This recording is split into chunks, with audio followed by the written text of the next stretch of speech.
Assalamualaikum warahmatullahi wabarakatuh. Kembali dengan saya Tomiri, host Info Pak Tani Rokan Hilir. Saat ini saya berada di salah satu kandang peternak ayam kampung di Desa Teluk Pulau Hilir, Kecamatan Rimau Lintang, Kabupaten Rokan Hilir, yaitu seorang wirausahawan atau wira swasta, yaitu Bapak Ustadz Sucitra Putra. Jadi selain dari dia profesi sebagai Ustadz, dia juga peternak ayam kampung yang sudah digeluti udah beberapa tahun ini. Jadi sangat luar biasa sekali. Lihat dari belakang kita ini banyak ratusan, mungkin ada ribuan ekor ayam kampung yang diternak sebagai mata pencaharian tambahan dari Pak Ustadz atau seorang wirausahawan. Jadi untuk itu, bagi rekan-rekan yang ingin beternak ayam kampung atau ingin mencari informasi tentang budidaya peternakan ayam kampung ini, silahkan tonton video ini sampai selesai. Terima kasih. Silahkan. Sangat luar biasa. Oke, dadah.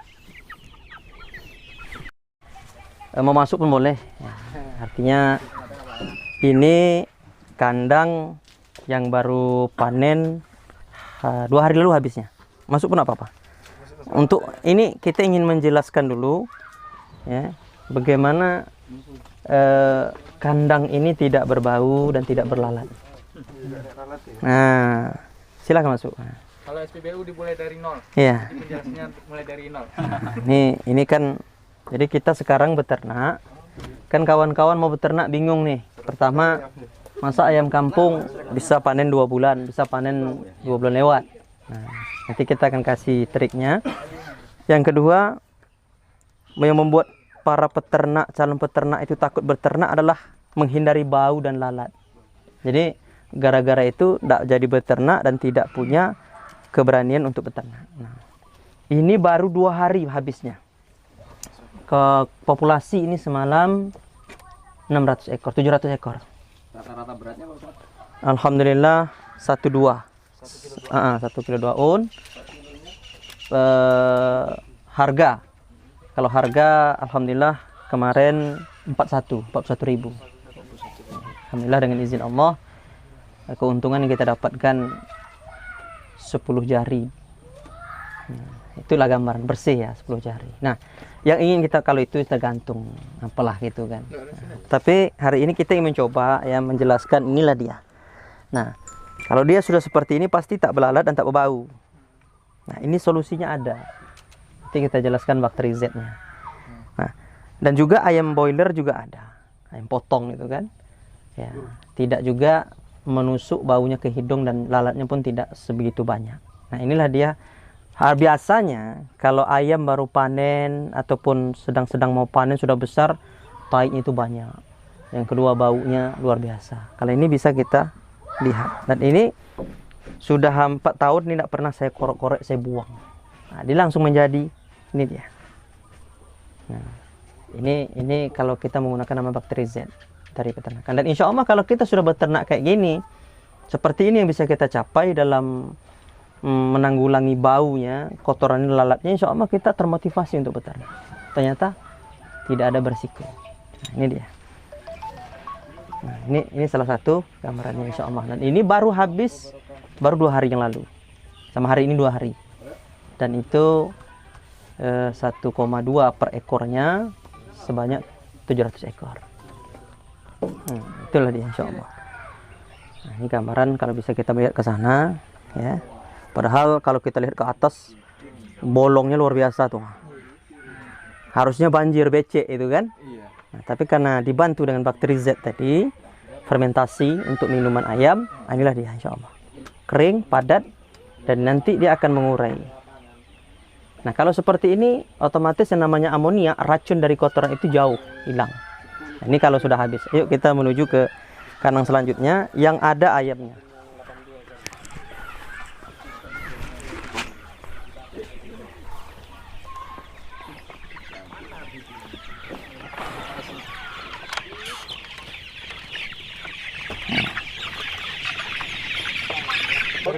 Umur 34 hari sama hari ini. Berat sudah ada yang 8 on.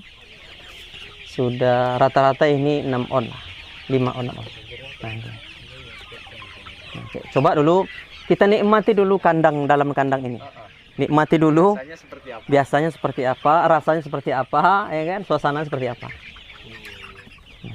Baru nanti yang ingin bertanya silahkan. Ya. Nah, inilah dia, ayamnya sedang ada, bisa diperhatikan bawahnya, ya kan? Itu tidak nampak kotorannya, taiknya. Ini dari awal tidak dibuang-buang. Enggak. Itu udah 4 tahun tidak pernah kita buang, Pak. Ini berapa tahun? Ini baru masuk ketiga ini. Masuknya ketiga kali panen sama ini nanti. Nah, kalau sana udah 4 tahun, insya Allah baunya tidak apa tadi. Baunya gurih ya. Nah, Itu campur entok kok. iya, itulah bakso. Entoknya berapa bulan? Sama, Ini nggak apa-apa dia eboh itu. enggak apa-apa. Trauma nih. Enggak. Artinya bagaimana kita membiasakan ayam itu tidak stres, tidak khawatir dengan manusia. Selama ini kan kalau di teori dan praktik perusahaan ataupun kandang itu baju aja harus steril, pakai apa disinfektan. Nah, kita bagaimana membiasakan ayam itu dengan ini sehingga dia nanti kebal dengan virus ataupun dibawa oleh manusia. Trik buat seperti itu? Nah, maka kita ada namanya racikan jamu. Itu jamu yang rumahan kita racik sendiri untuk dikonsumsi. Nanti bahannya kunyit, jahe, kencur, temulawak, jahe merah, bawang putih, gula merah, daun kates. Nah, itu kita kasih ke dalam minuman dia seminggu 1 kali Ke sini. dalam tempat minuman ini, insya Allah. Nah, inilah dia yang membuat dia apa. Dan kedua, kalau dia sudah terbiasa dengan aroma bau tubuh manusia dengan manusia, dia tidak akan stres. Ini sebentar lagi dia akan datang ke sini, akan naik ke pahu kita, akan naik ke kita. Ini sebentar aja dia lari, tapi ketika kita duduk dalam ini dia akan datang. Ada yang naik di atas bahu, di pundak kita, dia mulai ke sini. Nah, itu tandanya dia sudah terbiasa dan cuma sebentar masa takutnya dengan manusia. Nah, ini yang harus kita aplikasikan kalau kita beternak. Jadi ketika kita umpamanya nanti ada orang datang menengok, kita tidak khawatir. Nah, makanya saya jarang kandang saya gembok kecuali malam. Kalau biasanya, bukan biasanya, harusnya di perusahaan itu gemboknya luar biasa, security-nya luar biasa. Nah, tapi insya Allah ini seperti dia akan kesini. Nah, ini dia. Nah, makanya ya, yang kedua yang ingin saya coba bagi dengan kawan adalah pertama bau, yang kedua lalat. Ini nggak ada lalat. Nah, ini ayamnya sudah banyak nih. Ayamnya masih sedang berkembang nih. Ini makannya sedang kuatnya nih. Dia masa kuat itu di umur 25 sampai ke 45 atau 50 hari. Jadi Sampai panen. Nah, tapi dengan kita ada namanya pakan fermentasi minuman seperti bakteri Z tadi, itu 80% masuk menjadi daging. Makanya biasanya dari 4 sak itu bisa berkurang, bisa menjadi 3 sak, bisa menjadi 3 sak setengah. Artinya kita sudah mulai hemat sekian.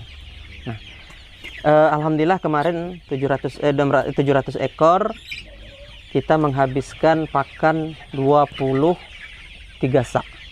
Tapi kalau kita bagi itu tidak sampai 100 ekornya 4 sak. Nah, begitulah gambar kasar. Kalau untuk menghitung FCR-nya saya tidak pandai karena memang kelemahan saya adalah hitung menghitung. Nah, tapi saya lebih suka yang secara garis besarnya saja seperti itu. Nanti bisa dihitung sendiri. kalau puasanya Dia keluar tidak berbau. Berapa masa di luar ini dia tidak akan berbau. Karena dia benar-benar kotoran. Karena dia sudah difilter, disaring di dalam lambungnya, dalam ususnya. Usus besar, usus kecil, ya kan? Sampai dibuang keluar. Nah, inilah dia. Contohnya. Nah, kalau dia sudah tidak lembab, tidak berbau, otomatis lalat itu jauh, tidak ada. Ada, tapi tidak seberapa yang selama ini. Cuma 1, gitu kan? Nah, berapa ekor bisa dihitung itu kan? Nah, dan DOC-nya murah, cuma 200.000 per box, ya, 100 ekor isinya, 100 lebih. Panennya 45 hari sampai 2 bulan. Nah, harga masing-masing sesuai dengan umur hari. Nah, itu kalau ayam kalasan, dan pembuangannya gampang, insya Allah. Nah, jadi macam-macam ayam, ya, itu jenis ayam yang kita pelajari. Ya, ada juga itu ayam ternak, ya, beda dengan kalau ayam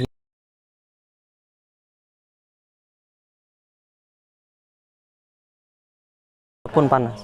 Sabun kalau kena dia bakterinya langsung mati. Yang kedua kena matahari. Cahaya matahari itu membuat dia cepat mati dan bakterinya tak berfungsi. Nah, baunya luar biasa. Baunya busuk itu kan dan warnanya hitam. Nah, untuk kandang ya saya lupa tadi. Nah, untuk disinfektan kandang saya sudah lama meninggalkan yang kimia seperti minum-minum ayam itu, hanya sebagai untuk pemicu saja sebentar. Ini sebenarnya saya tak pernah pakai. Ini saya coba karena dapat bonus kemarin saya pakai kan. Dari Toke dikasih hadiah. Nah, ini kalau disinfektannya pertama ini, kedua ini, ketiga ini, keempat Mama Lemon, minyak GPU, Reklin, asam cuka. Ini disinfektan kandang dan ayam. Jadi kalau kita nyemprot kandang sama ayam supaya kuman-kumannya mati, supaya tidak bau juga, salah satu ini. Juga menghindari lalat juga ini. Nah, ini adalah aromaterapinya supaya tidak ngorok, tidak senot kan. Ini untuk kuman, Reklin, dan Mama Lemon juga untuk kuman gitu ya. Nah, maka ini seminggu sekali kita semprot di kandang, luar dan dalam. Ada ayam pun tidak ada masalah. Jadi kita tidak menggunakan kimia seperti Rodalon ataupun formalin. Dulu kan dunia ternak itu lebih ke formalin, resikonya besar ke ayam. Maka salah satu membawa penyakit itu adalah formalinnya. Nah, maka kita sudah meninggalkan itu 7 tahun dan kita lebih ke sini. Dan itu lebih gampang. Itu kalau kena pakan gimana? Tidak masalah. Nggak masalah juga. Di ayam pun kita semprot, sedang ada ayamnya, tidak masalah insya Allah. Nah, maka seminggu sekali kita semprot. Takarannya? Nah, kalau takaran sebenarnya penyesuaian aja. Kalau saya, karena menggunakan tangki yang besar 15 liter, ininya 3 botol. 3 botol, ininya sampai 6 tutup. Nah, kalau Mama Lemonnya 2 tutup aqua ini. Kalau ininya masukkan aja ke dalam tangki itu, dikacau, diaduk, masukkan tangan. Kalau udah terasa hangat, panas, udah keluar baunya, cukup. Jadi sebenarnya biasanya 2 tutup ini atau 1 tutup ini dah cukup insya Allah. Itu ke sebenarnya itu apa kita aja supaya ndak apa kan. Nah, kita secukupnya untuk sebagai disinfektan insya Allah. Nah, ini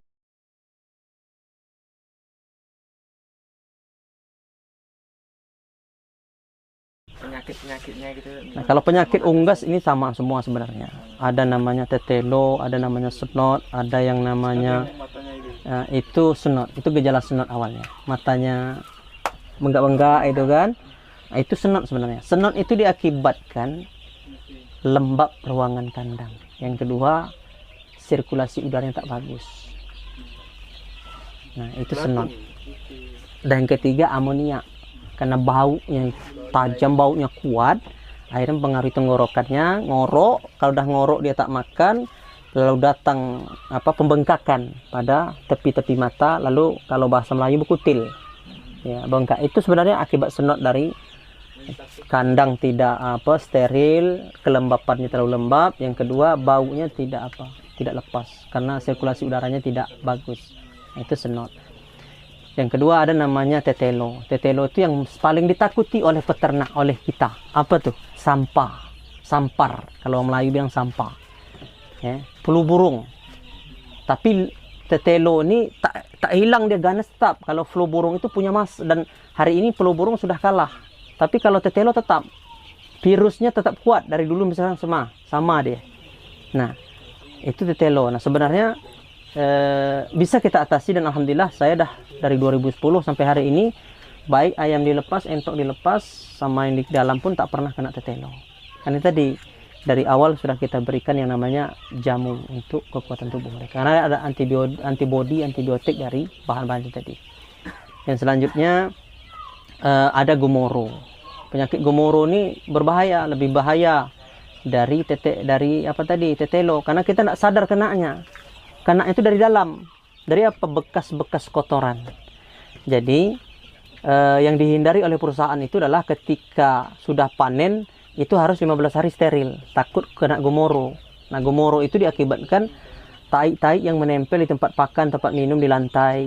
Nah, itu menimbulkan gomoro. Nah, tapi bagaimana cara mencegahnya? Nah, itu tadi kembali kepada bahan-bahan yang kita buat tadi.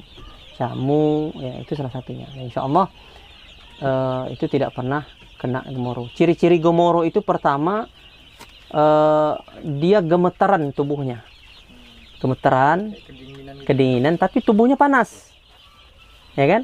Kalau dipegang tubuhnya panas, tapi dia kayak kedinginan, gemetar. Yang kedua, taiknya mencret. Yang ketiga, bulunya kusam. Itu tanda kena gomoro. Nah, kalau dia sudah kayak gitu, itu biasanya harus dipisahkan yang harus ekstra. Dan biasanya kalau sudah kena gomoro itu angka keselamatan itu kecil, 80% lebih mati. Itu gomoro. Nah, sebelum kena maka kita cegah. Itu gomoro. Jadi kalau orang Melayu bilang kalau pada manusia kena angin segugut ataupun penyakit anggau, dia badannya panas tapi kedinginan dia. Nah, itu dia. Yang kedua, makan tak selera. Karena bagaimana selera? Karena tubuh tak sehat kan. Karena tak sehat, kalau tak makan otomatis daya tahan tubuh tak ada, akhirnya dia mati. Nah, itulah gomoro. Selanjutnya berak kapur, ya. Berak kapur itu dikarenakan terlalu panas suhu tubuhnya dan sirkulasi udaranya tak bagus. Oh, itulah berak kapur. Nah, kalau udah berak kapur, ya, CRD namanya kalau dalam istilahnya, ya, berak kapur itu otomatis ciri-ciri berak kapur itu badannya lemah, ya, tidak bersemangat, dan taiknya itu warna putih menempel di pantatnya, di duburnya. Itu berak kapur. Nah, itu hati-hati, kalau sudah kena nampak 1-2 ekor langsung pisahkan. Nah, itu salah satu mengantisipasinya. Yang kedua, kalau sudah nampak maka pastikan sirkulasi udaranya bagus. Yang kedua, berikan jamu tadi. Nah, yang selanjutnya yang lebih berbahaya itu berak darah. Berak darah itu karena pencernaannya kurang bagus dikarenakan virus yang masuk di tubuhnya difaktorkan pakan yang tidak steril, minum yang tak steril, kandang yang tak steril. Itu berak darah. Itu kalau berak darah matinya spontan. Sekali mati itu puluhan, ratusan. Beraknya darah. Karena tidak bisa lagi, karena rusak nih usus lambungnya. Nah, seperti itu. Dan biasanya waktu-waktu menyerang itu di umur-umur yang sudah besar. Nah, di umur-umur besar. Nah, itu kan. Nah, itu. Lagi sayang-sayangnya. Lagi udah semangat mau panennya, sudah ada gambaran panen. Sudah nampak US dollar itu baru di mata kan, katanya kan. Sudah nampak gambar-gambarnya. Ternyata besoknya langsung tiba-tiba mati. Coba lagi. Waduh. Kan itu. Nah, ini di masa-masa itu. Kalau ayam potong di umur 20 sampai 25. Kalau ayam kampung, kalau dia kandang koloni itu di umur yang rentan penyakit itu di umur 15 sampai 35. Atau 25 sampai 40. Itu masa rentan. Jadi hati-hati di masa kayak gini. Nah, kalau ayam kampungnya lepas, itu lebih susah kita menghitungnya. Kadang di anak, kadang dewasa, kadang dah mau panen. Nah, tapi kalau dia kandang koloni bisa kita hitung waktunya. Biasanya masa-masa rentan itu di umur segitu. 15 sampai ke 30, 25 sampai ke 40. Nah, itu masa rentan. Tapi kalau sudah kita cegah dari awal, sudah kita berikan apanya, insya Allah itu lebih baik. Insya Allah. Seperti itu.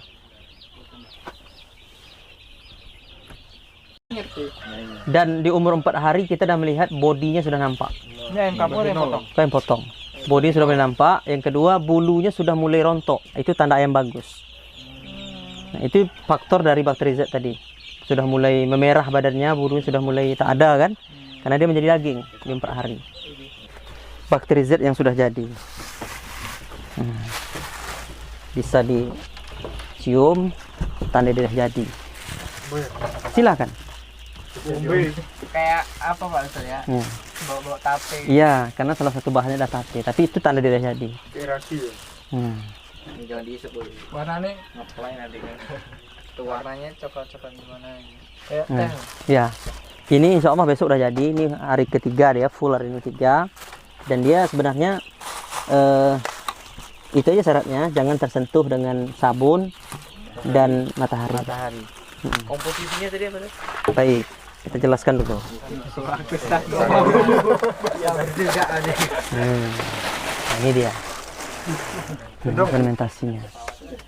Ini salah satu bentuk jadi bakteri Z itu. Nah, ini tanda dia jadi menggelembung. Nah, ini nampak naik. Nah, itu itu bakterinya aktif. Bakteri Z-nya aktif. Gelembung-gelembung. Coba dilihat kan tape. Ya. Nah. Baik, Itu bakteri baik ya. bakteri baik. Tapi yang goyang-goyang nanti ngamuk dia jadi jahat. Bakteri baik Yakult. Nah, jadi bahan-bahannya sebenarnya gampang. Bahannya itu Ada di sekitar kita. apa ya dicatat. Kalau ada catatan silakan catat. Bahan untuk bakteri Z itu yang pertama nanas. Dia sekali fermentasi itu biangnya, ini biang bakteri Z, bibitnya. Ini bibitnya, dan bibit memang kalau kita mau beternak, kalau mau kita membuat bakteri Z ini kita agak sedikit mengeluarkan biaya agak besar. Karena harga bibitnya memang mahal. Tapi dari kita beli sekian tadi, 2 on tadi, dengan modal yang cukup besar, kedepannya kita bisa produksi bakteri Z yang lebih banyak dari kita. Saya dulu cuma beli 2 on 500.000 di 4 tahun 5 tahun yang lalu, tapi sampai hari ini saya sudah banyak memberikan kawan-kawan bibit bakteri Z dengan mereka membeli dan juga saya kembangkan. Alhamdulillah, inilah dia, insyaallah. Nah, modalnya pertama itu aja 500.000 untuk 2 on. Selanjutnya dari 500.000 kita sudah bisa mengembangkan seterusnya asal dia jadi. Nah, bahan ini sekali fermentasi itu bakteri Z-nya, bibit bakteri Z-nya 2 on. Nanas 2. Nanas masak, kalau bisa nanas yang busuk. Yang selanjutnya Yakult 1 papan. Nah, yang selanjutnya tape. Tapenya terserah mau tape ubi, tape apa, tapi lebih bagus tape ubi karena dia padat. Nah, dan kalau dia dihancurkan, diaduk dia hancur. Kalau tape beras kan agak susah. Nah, yang selanjutnya E4. E4-nya wajib warna kuning botolnya. Karena bakterinya masih banyak, yang kedua bakterinya masih bisa dikembangkan. Kalau dia coklat ataupun yang agak ke apa itu hijau itu tak bisa lagi, bakterinya sudah mentok, tidak bisa dikembangkan lagi. Nah, yang ini masih bisa dikembangkan dan bakterinya bagus. Ini E4 kuning. Nah, yang selanjutnya tanah di bawah pohon bambu. Itu bahannya. Tanah di bawah pohon bambu, karena tanah di bawah pohon bambu itu bakterinya bagus di pohon bambu itu. Yang kedua, yang selanjutnya daun bambu yang kering jatuh, itu bakterinya bagus untuk mengurai. Bisa dibandingkan tanah yang di bawah pohon bambu itu, walaupun musim banjir, musim apa, dia tetap normal, tetap kerai, tetap tanahnya itu tidak lembek, tidak apa. Itulah bakterinya berfungsi. Yang selanjutnya gula merah. Nah, jadi gula merahnya itu 1/4, 2 on setengah sekali fermentasi. Nah, setelah itu kita aduk ya, kita gabungkan menjadi satu, kita ratakan. Setelah itu kita tutup. Fermentasinya selama 4 hari. Setiap hari sekali, setiap 1 hari sekali kita buka sebentar saja untuk mengeluarkan gasnya. Kalau enggak nanti meledak, bisa pecah dia. Ini banyak bekas-bekas pecah dia, bocor. Bekas bocor dia tembus. Ini mau kita tutup lagi. Dan yang kedua, kalau bisa jangan terbuka, karena nanti masuk bakteri yang tidak baik, merusak bakteri Z-nya. Nah, hari kelima sudah bisa diberikan konsumsi ke ternak kita. Mau kambing, mau sapi, ya, mau ayam, mau entok. Ini adalah hasil-hasil dari bakteri Z. Nah, kalau di entok atau ayam, kalau dia bertelur, telurnya lebih besar. Yang kedua, bulir telurnya itu lebih banyak, butirannya. Entok saya satu induk itu sampai 30 per induk baru ngeram dia semenjak dikasih bakteri Z. Nah, itulah tadi, makanya ini salah satu manfaat dari bakteri Z. Nah, salah satu manfaatnya tadi lalat dan bau. Biasanya kalau ayam potong di umur segini ini sudah sangat berbau dia. Yang kedua lalat. Kenapa? Karena dia lembab, ya kan, lembab dan dia tertutup. Nah, tapi di sini saja kawan-kawan duduk, baunya itu kan tidak seberapa dan tidak kuat. Lalatnya pun tidak bisa dihitung seberapa ekor. Inilah kalau kita menggunakan bakteri Z. Dan ketika kita sudah menggunakan bakteri Z, pembiayaan beternak kita itu lebih kecil. Salah satunya kalau kita pakai Neobro umpamanya untuk ayam gitu kan. Ada Neobro, ada Vitacik. Saya dulu kalau beternak ayam potong ini 1000 ekor. Itu Neobronya tidak kemana 2 kotak. Satu kotak itu isinya 20 bungkus, tapi yang satu bungkusnya seperempat. Ada contohnya, ini udah lama saya simpan sampai sekarang belum habis di bungkusan samping. Ya. Itu seharganya 700.000 per kotak. Kalau 2 1.400.000 setiap masuk ayam dan panen, dari awal masa sampai panen. Itu untuk minuman saja. Neobro itu sudah 1.400.000. Belum Vitaciknya. Vitaciknya itu 750. Belum Vitastressnya, belum Vitastrongnya, belum terapinya. Itu dah. Jadi untuk modal biaya vitamin saja dengan obat saja itu nak kemana dari 4 juta per 1000 ekor. Nah, alhamdulillah sekarang dari 4-6 tahun ke sini itu kita cuma paling-paling beli sebungkus saja satu masa dari awal sampai panen, cuma satu bungkus saja. Artinya berapa angka yang sudah bisa kita tekan dari menggunakan bakteri Z ini. Nah, itulah salah satunya. Nah, jadi banyak manfaat ketika kita menggunakan bakteri Z. Itu sederhana, tapi memang butuh apa yang katakan Pak Kapi tadi adalah keilmuan. Yang kedua, kita mau mencobanya untuk di lingkungan kita. Untuk sapi bagus. Ya, untuk sapi, nah, insya Allah hasil kotorannya bagus, langsung digunakan untuk pupuk, ya kan. Yang kedua, sapi lebih bulat-bulat, artinya lebih banyak dagingnya, insya Allah. Nah, itu sudah dibuktikan oleh kawan-kawan di Medan, kawan-kawan di Sumatera Utara memberikan bakteri Z ini kepada ternak mereka melalui campur minumnya. Nah, itu salah satu solusi bagaimana bisa kita buat untuk kita beternak dan tidak mengganggu masyarakat, tidak mengganggu tetangga dan juga kita. Biasanya kalau udah beternak ayam itu mohon maaf, silahkan datang ke kandang ayam-ayam yang lain, lalatnya luar biasa.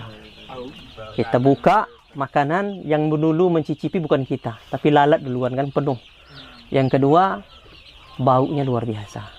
Nah, ini insya Allah saya ajak kawan-kawan juga, alhamdulillah syukur kepada Allah mau datang ke sini, ingin membuktikan kepada kawan-kawan, inilah dia solusi ataupun bagaimana cara kita beternak tapi tidak menimbulkan polusi dan dampak buruk terhadap lingkungan. Nah, insya Allah. Padahal kalau melihat kandang saya ini tidak standar steril nih. Memang sengaja. Mengapa? Supaya calon peternak itu melihat, oh ternyata begini. Sengaja tidak saya bersihkan. Saya tak pernah mencuci kandang. Kandang ayam boiler ini tidak pernah saya semprot-semprot pakai air. Selesai panen saya korek saja. Sudah saya korek, sapu, semprot dengan disinfektan yang tadi. Dan insya Allah ini kandangnya sudah, yang saya pindah ke sini sudah 6 tahun hampir. Tidak pernah saya cuci-cuci semprot-semprot. Korek aja. Insya Allah.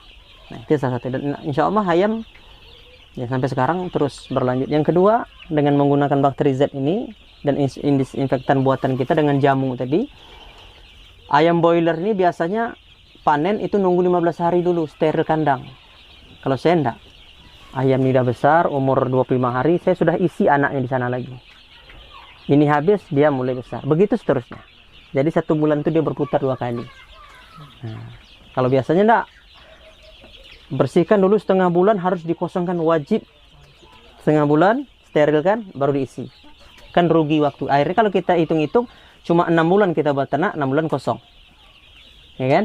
Atau 3 bulan kosong, cuma 9 bulan, 8 bulan kita yang beternak.